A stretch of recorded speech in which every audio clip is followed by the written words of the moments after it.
Your local movie theater is on life support, and Amazon, Hulu, and other companies like it are the ones holding the plug.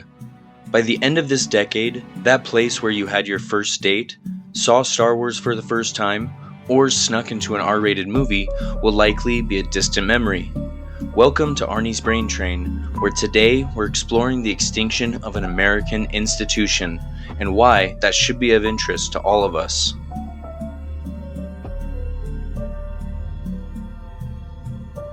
Well, I'm a numbers guy, so let's start with some cold, hard facts.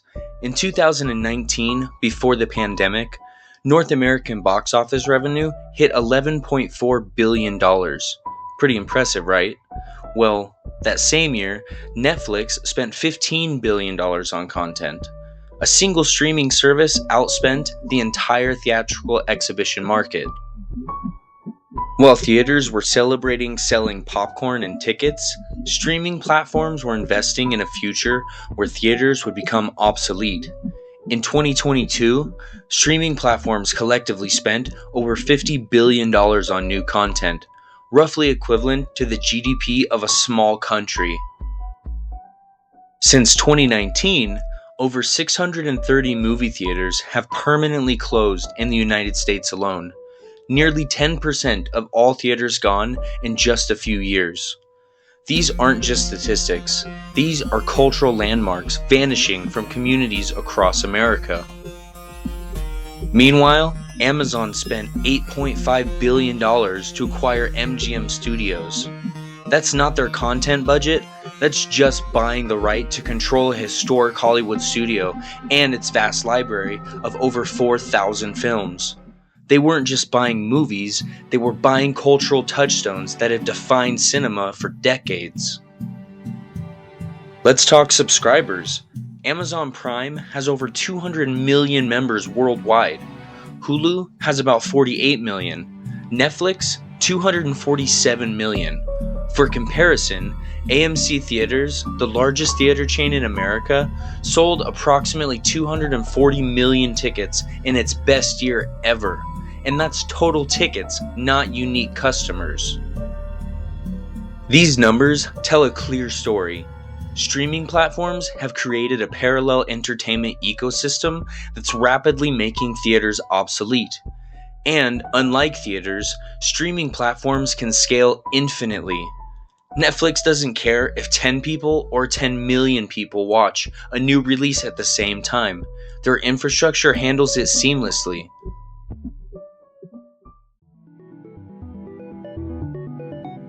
When COVID hit, studios faced an unprecedented dilemma: delay releases indefinitely or experiment with streaming. Initially, many chose to delay, but as months passed, streaming became the solution. Universal's release of Trolls World Tour directly to streaming was a watershed moment. The film made nearly $100 million in digital rentals in just 3 weeks, more than the original Trolls made in 5 months in theaters. This wasn't just a pandemic anomaly, it was proof of a concept studios had been considering for years. Warner Bros. Then dropped a bombshell by announcing their entire 2021 slate, including Dune, The Matrix Resurrections, and Godzilla vs. Kong, would debut simultaneously on HBO Max and in theaters. Directors were furious. Christopher Nolan publicly criticized the decision and later took Oppenheimer to Universal. But despite creative outrage, the financial logic was undeniable. Here's what's critical to understand. The pandemic didn't create this shift. It accelerated what was already happening. According to the Motion Picture Association, theatrical attendance has been declining steadily since 2002, long before Netflix even started streaming. In 2002, Americans purchased 1.57 billion movie tickets. By 2019, that number had dropped to 1.24 billion, a 21% decrease despite population growth. All that the pandemic did was compress what might have been a 10-year transition into a 2-year revolution.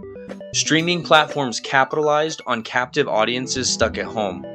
Hulu reported a 40% increase in viewing time during lockdown. Netflix added 36 million subscribers in 2020 alone, their largest annual growth ever. Meanwhile, all those theaters sat empty, accumulating debt. Many smaller chains and independent theaters couldn't survive. Even major chains like Cineworld filed for bankruptcy. By the time theaters reopened, consumer behavior had fundamentally changed. Just like they usually do, the numbers tell the story. 2022 box office receipts were approximately 65% of 2019 levels, and critically, audience demographics have shifted. Younger viewers, the lifeblood of theatrical exhibition, are increasingly comfortable with streaming first viewing habits.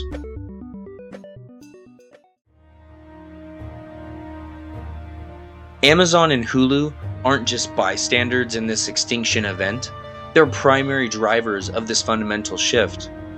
Amazon's strategy is particularly frightening because entertainment is just one piece of their vast commercial empire. When Amazon produces content, they're not just trying to make good shows, they're trying to sell you Prime memberships, which sell you products, gather your data, and help sell you more products. In 2021, Amazon's internal documents revealed that Prime Video helped convert viewers into Prime members who spend an average of $1,400 per year on Amazon purchases. This explains why Amazon is willing to spend billions on content that might never generate direct profit. When Jeff Bezos said, "When we win a Golden Globe, it helps us sell more shoes," he wasn't joking. He was articulating Amazon's approach to entertainment as a means to an end. Consider Amazon's acquisition of the Lord of the Rings television rights for $250 million right before production began. They then spent an additional $465 million in the first season of The Rings of Power, making it the most expensive season of television ever produced. This isn't the behavior of a traditional studio concerned with ROI, it's the strategy of a tech giant using entertainment as a gateway to their larger ecosystem. For theaters, competing with Amazon isn't just difficult, it's conceptually impossible. Theaters need to profit directly from content. Amazon doesn't. They can afford to lose money on individual projects as long as the overall strategy drives Prime memberships. Hulu, meanwhile, has evolved into Disney's experimental playground. As theater attendance for non-blockbuster films declines, Hulu has become the destination for movies that would have been theatrical releases just years ago. Films from 20th century studios like Prey, Boston Strangler, and Vacation Friends bypass theaters entirely, despite having budgets and talent that would have warranted theatrical release in the pre-streaming era. This strategy allows Disney to segment their content. Disney Plus for family-friendly fare, theaters for major blockbusters, and Hulu for everything else. The result is a calculated diminishment of mid-budget theatrical releases, the very films that historically kept theaters operating between blockbuster seasons. According to industry analyst Sarah Henschel, by 2025, we expect 85% of original feature-length productions from major studios will debut on streaming platforms rather than in theaters. This isn't just a prediction, it's already happening.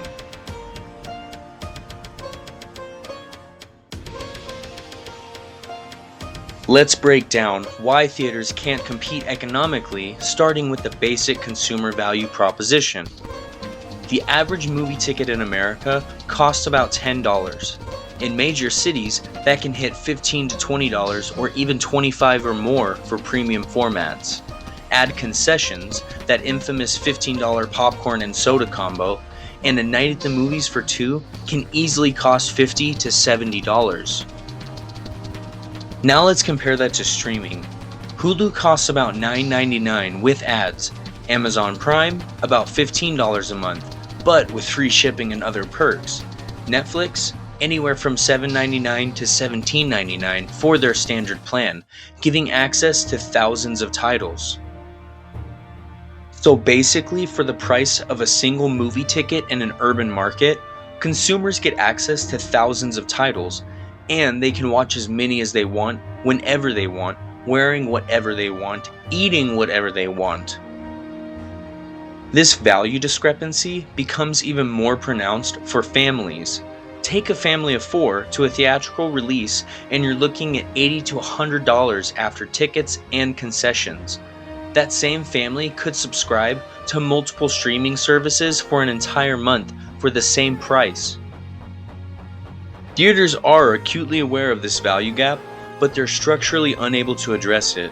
Studios typically take 50 to 70% of ticket revenue, with that percentage often higher for opening weekends of major releases. This leaves theaters dependent on concession sales for profitability. Theater chains are caught in a vice grip.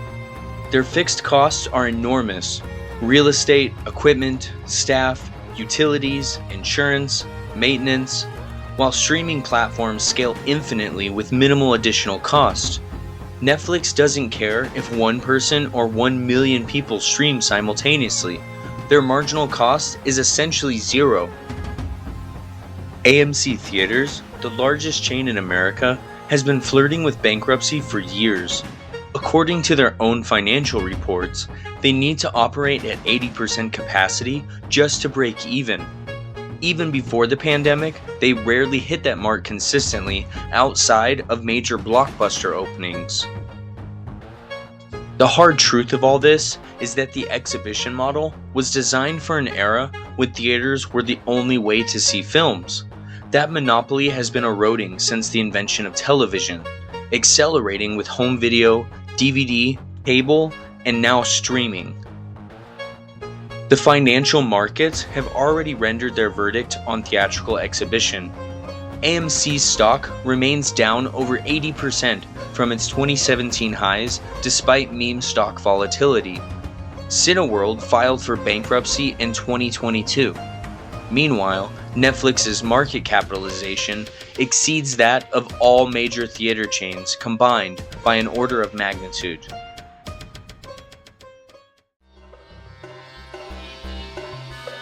It's not just numbers and economics though, it's also about the content itself. We're experiencing a revolution in what gets made and how it reaches audiences. Mid-budget dramas, comedies, and character-driven stories have been disappearing from theaters for years. In 2000, the top 10 highest-grossing films included dramas like Castaway, comedies like Meet the Parents, and original concepts like What Women Want.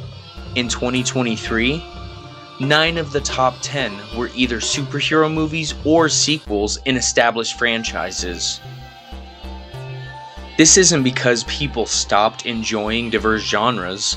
It's because the theatrical model has evolved to require massive global opening weekends that only certain types of content can deliver. When a studio spends $200 million on production and another $100 million on marketing, they need a guaranteed return that only pre-sold IP can provide. These mid-budget films haven't disappeared altogether. They've migrated to streaming. Manchester by the Sea on Amazon won Academy Awards. Palm Springs on Hulu received critical acclaim. And The Power of the Dog on Netflix earned 12 Oscar nominations. Coda from Apple TV won Best Picture outright. But this migration has accelerated dramatically. Martin Scorsese took The Irishman to Netflix after traditional studios balked at the budget for a 3.5-hour drama. The film cost $159 million and received 10 Oscar nominations. Steven Spielberg, once a vocal streaming critic, signed a deal with Netflix through his Amblin partners. Even Christopher Nolan, perhaps theater's greatest champion, may eventually follow as theater chains continue to close. His stance, while admirable, may become untenable if the infrastructure to properly present his films continues to erode. This migration creates a feedback loop. As quality content moves to streaming, audiences follow, leading to fewer theater tickets sold, causing more theaters to close, forcing more content to streaming platforms. The very structure of storytelling is changing to accommodate streaming. Narratives are being stretched across multiple episodes or compressed into miniseries. Plot points are engineered around potential binge viewing patterns, and even visual composition is evolving, with more close-ups and fewer wide shots to accommodate smaller screens.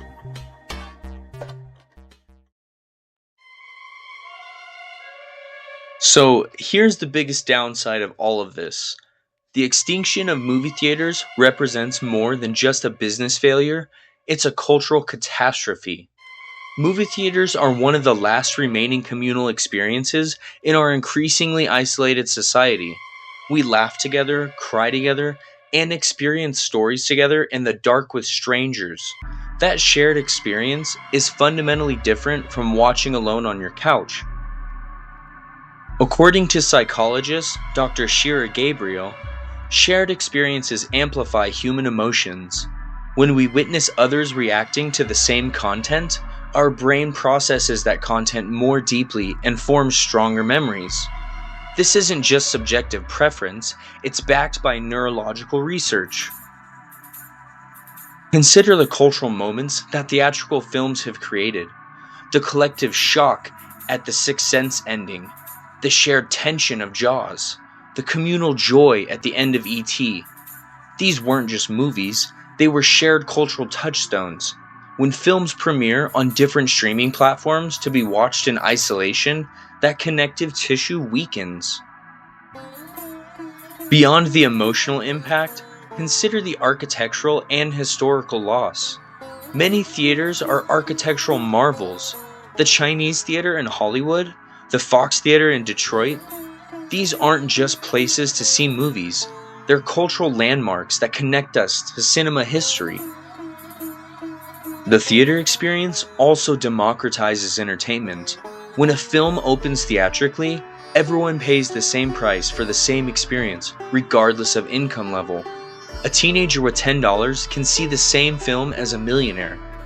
Streaming, however, with its multiple overlapping subscription services, creates stratified access. Perhaps most concerning, when streaming platforms control both production and distribution, they control the cultural narrative. Amazon doesn't just want to sell you movies, they want to shape how you think, what you buy, and ultimately how you live. For filmmakers, especially emerging ones, this shift fundamentally changes the dream. The magical moment of seeing your film with an audience is being replaced by anonymous streaming data. The public validation of theatrical success is being supplanted by algorithms and engagement metrics invisible to creators themselves. And for communities, particularly small towns, losing the local theater means losing a cultural anchor point.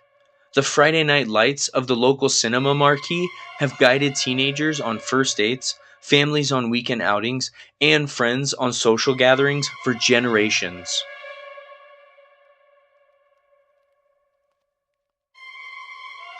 So, is there even any hope for theaters, or is extinction inevitable?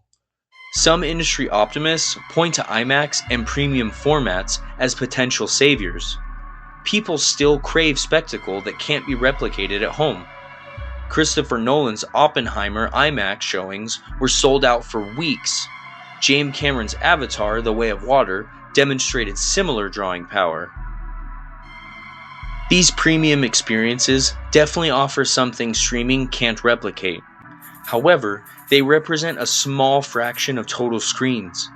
IMAX operates approximately 1,700 theaters worldwide. Dolby Cinema has fewer than 250 locations globally. These formats can't save the broader theatrical ecosystem. Others suggest that theaters might evolve into luxury experiences. Fewer screens with recliners, full-service dining, and premium pricing. The Alamo Drafthouse has shown this model can work in select markets. Their focus on creating a unique theatrical experience has built a loyal customer base willing to pay premium prices. But these are niche solutions for a mass extinction. Premium experiences might save a handful of theaters in major cities, but they won't preserve the 5,700 plus theaters currently operating across America. Small town cinemas already operating on razor-thin margins will vanish first. Some theaters are experimenting with subscription models to compete with streaming's value proposition. AMC Stubs A-List allows members to see 3 movies weekly for a fixed monthly fee. While this has attracted millions of subscribers, it remains to be seen whether it's financially sustainable long term. According to projections from PricewaterhouseCoopers, if current trends continue, over 80% of existing theaters will be closed by 2030. This doesn't mean that all theaters will disappear, but it does mean that the vast majority will. Perhaps the most realistic hope lies in a partial survival scenario where theaters evolve into specialized venues that serve specific purposes rather than functioning as the primary distribution channel for all films. Major blockbusters and event films might maintain a theatrical window, while mid-budget and niche content migrates permanently to streaming. In this scenario, theaters become more like concert venues, destinations for special experiences, rather than regular weekly visits. Just as people still attend live music performances despite having access to recorded music, people might still attend theatrical screenings for certain films.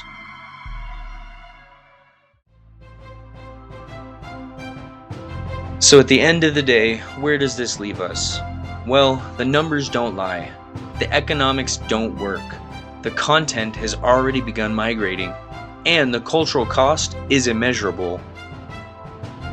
By 2030, going to the movies will likely be a boutique experience, like going to the opera, expensive, occasional, and available primarily in major cities. For most Americans, watching the latest release will mean opening an app, not buying a ticket.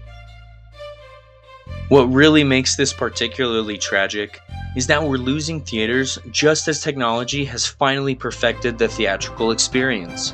Digital projection eliminated the degradation of film prints. Modern sound systems created truly immersive audio. Theater seating evolved from uncomfortable folding chairs to recliners with ample legroom. Theaters finally delivered on their promise of a premium entertainment experience, just as consumers decided that they preferred the convenience of home viewing. When we lose theaters, we lose something profound about how we experience stories together. We lose a tradition that dates back to the earliest days of cinema. We lose the magic of sitting in the dark with strangers, all experiencing the same emotions at the same time. The coming extinction doesn't represent creative evolution so much as economic consolidation. It's not that the streaming offers a superior artistic medium, it's that streaming offers a superior business model for content distributors.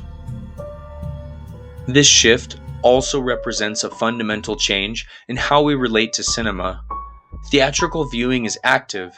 You leave your home, you commit to a specific time, you surrender your devices, you give the film your full attention. Streaming is passive. It's always available, it accommodates multitasking, and it enables distraction. Perhaps the most concerning, this extinction event isn't happening because audiences rejected theaters. It's happening because corporations discovered a more profitable way to distribute content, one that gives them more control, more data, and more direct access to consumers. Thanks for joining us on Arnie's Brain Train, digging into the issues that really matter in our world today. Special shout out to Liz for giving us the idea for this video. All of my sources for this video are in the description below. If you disagree, I want to hear your thoughts in the comments. Do you think theaters can survive? Are Amazon and Hulu really taking over? Or am I just being an alarmist about a medium that has survived television, VHS, DVD, and countless other supposedly existential threats? The reality is that we, as consumers, still have some power to shape this outcome. Supporting your local theaters, especially independent ones, makes a big difference. Being conscious about how and where you consume content matters. Well, if you found this analysis valuable, or if you appreciate the irony of this video on YouTube about this topic, please hit subscribe and the notification bell to stay updated on all of our future deep dives. This is Alex Arnold from Arnie's Brain Train, signing off. See you next time.